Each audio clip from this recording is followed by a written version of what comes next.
What's up guys, Balkanarted here, and in this video I'm going to be talking about my studio project. This is an architecture project that I did for school this semester.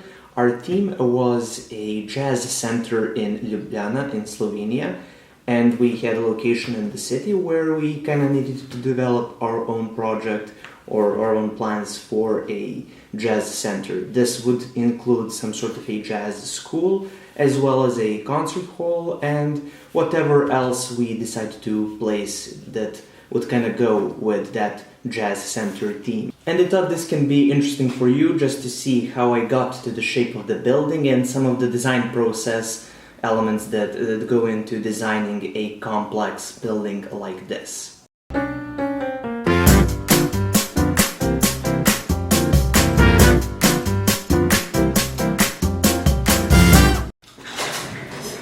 So let's start with how the building actually fits in its surroundings. So here I've got, this is like a little model where I kind of represented the whole surrounding of the city, and here I have my little building, or complex to be exact. So the first thing I wanted to do is I saw this hard regulation line over here. As you can see, it's all of the buildings are up on the property line, so it kind of has this strong front that ends up with this church over here. And if we look later on over here, you can see this kind of continues that strong line. So I wanted to kind of fit in that line. I thought the building must really kind of come up to that line, and it must close that line and hold it. So what I decided to do is I decided to place the building up on this property line, but I had a little bit of a problem there. So if you can see over here, this building that's on the corner right here, it's kind of angled a bit inside, so it's angled inwards towards this park over here.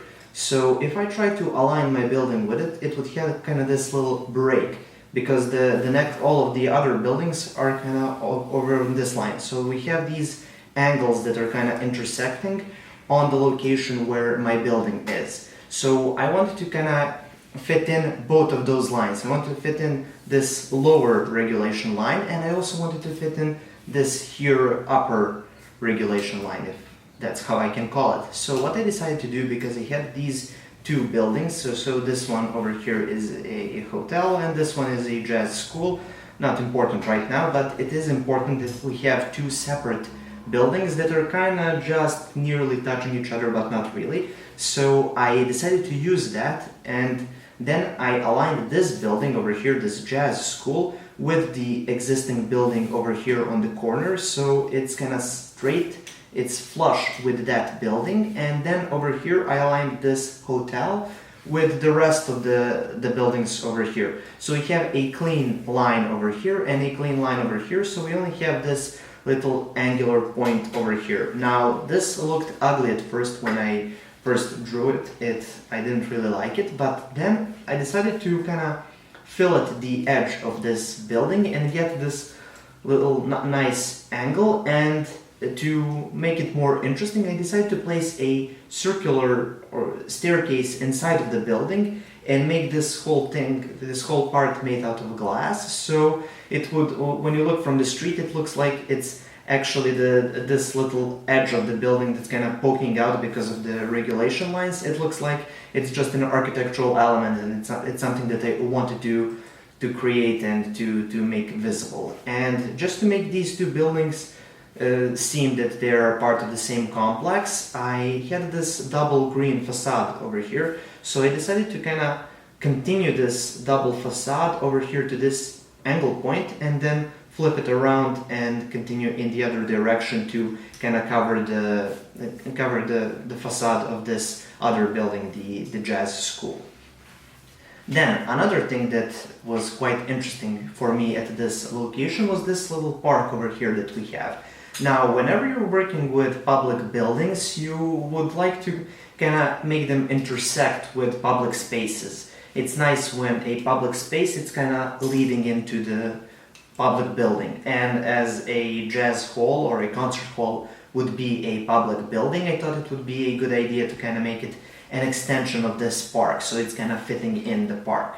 So what I decided to do is, first here we had a little street over here, but it wasn't really a busy street, and I thought, why don't we eliminate it and make this whole thing public space. So the street kind of continues over here and it continues over here, but on my actual location, building location, we eliminated street, so this is just a part of the street right now, or part of the public space. So then I decided to place my concert hall over here in this angle, in this part of the site, and the reason I placed it there is because here we have the park, so this is the most prominent location on the whole building site, that where the concert hall would probably be most visible from any point in the park. And then we had this kind of a strong little street in the park, or I wouldn't call it a street, just a walkway or whatever. Most people are going in this direction, so I wanted to keep that, so I kind of extended that over here and created this little square in front of my jazz center, and I also created this little square inside of the jazz center, but I didn't want to stop there. If we had this line over here, I didn't want it to kind of end up in front of the concert hall. I wanted to continue, so the concert hall is kind of just standing on this path, so when people are walking through, they can look at the building. So even if they are not coming only through the concert hall, they can kind of walk by. So I decided to make a hole in the building over here at this angle, so people can go from the park, use this diagonal, go right through my building complex, and then continue off in the street. So this looked like a busy section for people to walk through, so I decided to keep that because I thought it would be kind of interesting to have my building kind of work with the city and not have the people going around it. That wouldn't really be nice. And another thing that I thought would be cool is, if you have a big concert hall, why not make a little kind of a concert scene outside, a place where you can have kind of daytime concerts, or local musicians can come and play and whatever. So I decided to place that over here. So we have this little kind of a ramp system that's leading downward, so it's kind of embedded into the ground, and we have here enough seating area for a few hundred people, so we can have small outside concerts over here. And the actual building, these angles are actually quite acoustic, so it's kind of making the sound go in the direction of the audience. So that was kind of worked out well in the end. Another thing I wanted to do is, I had over here, these are all kind of traditional buildings, and these are all traditional facades. So what I decided to do is, I decided to have, if we already have a facade over here, why not make it strong, make it traditional looking, make it seem like it's kind of fitting in. Of course, it should be modern, it should fit in the correct age of the building, but it should also have that little mass that all of these traditional buildings have, and the facade should be strong. So what I decided to do is, I decided to treat this facade of this here hotel, as well as this facade of this jazz school or jazz academia. I wanted to treat it differently than the rest of the building. So the concert hall is some wild architecture. It's all glass, it's nice, it's see-through. It creates nice ambience for people when they're just walking in, and the big foyer in front where they would gather before a concert. So that's all opened up, and that's quite modern. It's quite something you're used to. But this facade over here on the street, I decided to keep it more traditional, more stronger, a bit, so it fits in the rest of the block and the rest of the street. So I actually did a tutorial on this quite cool looking facade, but instead of having these alternate size windows, I decided to keep kind of one dimension of the window, and then to make it look more interesting, I created a double green facade going around it.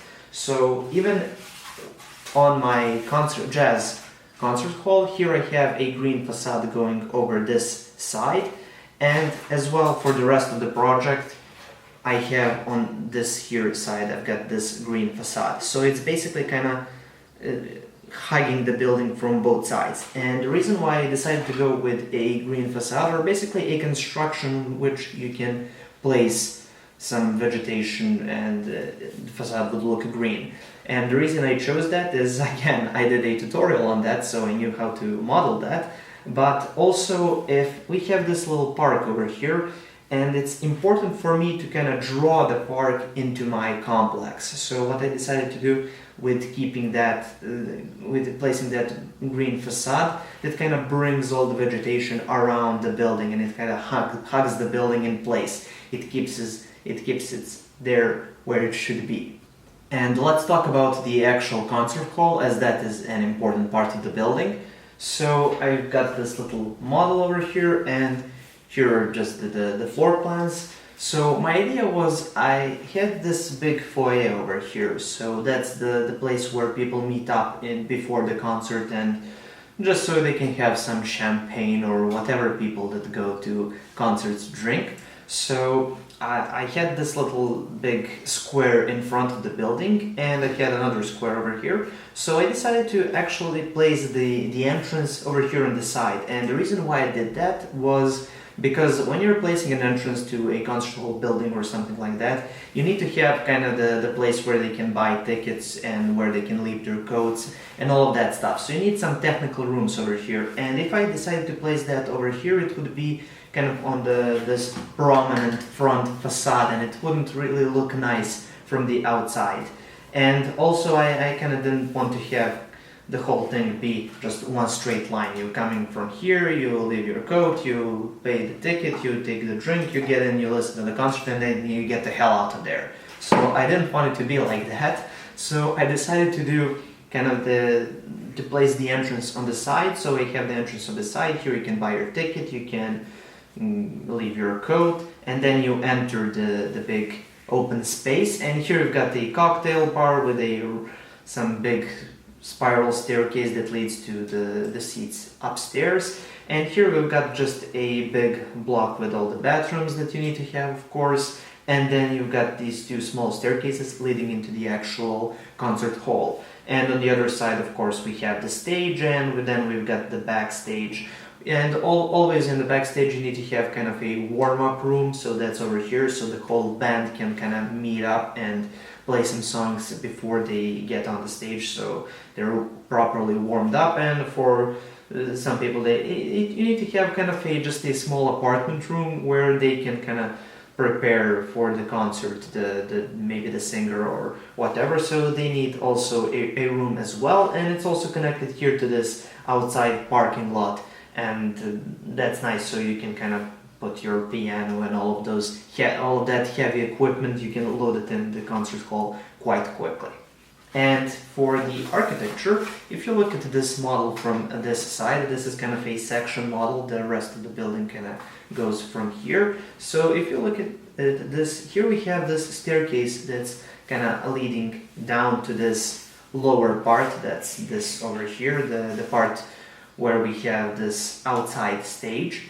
And because this is kind of a ramp going downward, and then we have a ramp going upward over here, I also placed kind of an angled roof of this building over here. And also you need to have an angled roof because inside the acoustics are like that, you need to have the voice spread all around the room, so this just naturally follows the acoustics of the room. If you had just a flat roof, you would still need to have a double ceiling inside that would be at this angle. So I decided, why not have a roof that's actually angled as the acoustics would require. And when I did this here, this angled roof and this here ramp, and I placed this ramp over here, it has some kind of a nice game of ramps. It looks nice, it creates some pattern, and I thought it would look cool. And this whole roof basically looks like it's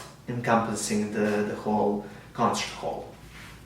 Okay, and this is the model I made. I also made this model for the project, and I did one more. I actually made a part of this facade over here, this strong facade on this part of the building. I actually made a model of that facade, 1 to 10, I think, scale model, and it was out of gypsum, and you can see this photo, but it's a very low quality photo. I only have some cell phone images and my cell phone camera is horrible, but you get the point. It was a gypsum facade element, and I decided to leave it at school, not because it was any good, but because it was 10 kilos, or that's what, 22 pounds. So it was quite heavy and it was messy, and I didn't want to put it in my car again, so I kind of decided to leave it at the university. And there's actually a lot of models that are kind of left there, and then students come and find what they need and they recycle, so that's nice. Okay, so that's pretty much it for this video. I hope it was interesting for you to see how I came to the design of this building. Thank you for watching. Please subscribe, like and share this video, and if you would like to see any more videos about my projects or about models and how to build models or something like that, or if you have any suggestions, please leave them in the comment section below. Thank you for watching and have a nice day.